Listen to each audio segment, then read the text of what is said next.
задача проводить ТО, своевременный осмотр локомотивов. Цель ее, чтобы предотвратить поломки, заведомо устранить это все. И локомотив, чтобы был всегда в рабочем состоянии. Если моей работы, если этого не будет, то локомотив будет изнашиваться в течение от ремонта до ремонта.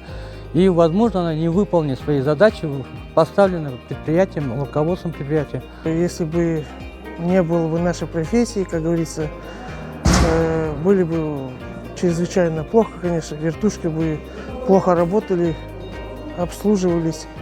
А так они вывозят породу.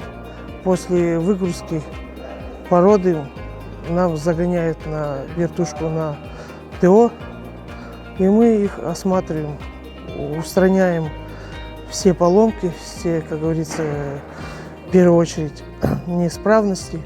Наша работа заключается в том, что мы транспортируем с крышу, а также помощник машиниста является как помощник машиниста и также своевременно выгружает породную выгрузку на отвале, соблюдая всю технику безопасности. А если помощника не будет, то выгружать с крыши некому будет. Вывозка породы, чтобы для вскрытия угля, чтобы скрывали побольше, чтобы это вывозка, если вывозки не будет, то уголь неоткуда будет уже добывать.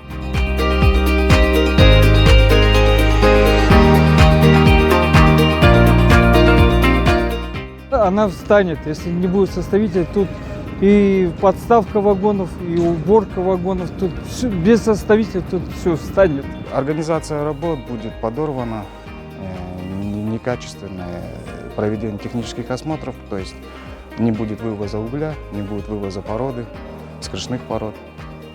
Так что наша работа очень важна и полезна. Также будет все ездить, но уже намного медленнее, потому что от нас зависит скорость приготовления маршрутов и движения. Без нас работы не будет. Вагоны будут стоять и вывозки не будет. Короче.